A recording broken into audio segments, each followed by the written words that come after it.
What's up everyone, welcome to this video. In this video I will show you how to use the LED keyboard on your Redmi 13 5G. So first of all, open Play Store.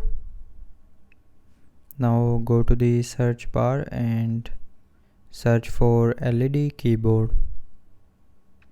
Now tap on this app and then install this LED keyboard app, and after installing tap on open.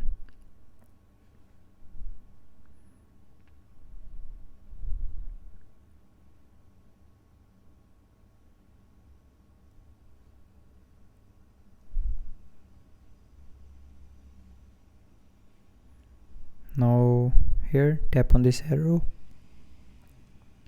and then tap on continue.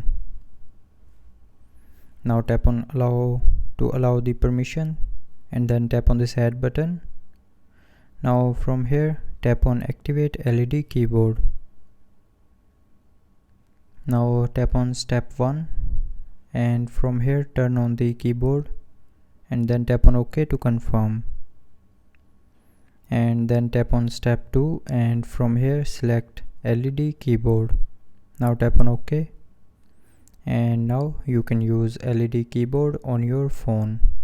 So just simply open an app in which you can use keyboard. So that's how you can use LED keyboard on your Redmi 13 5G. So I hope you liked the video. Thanks for watching.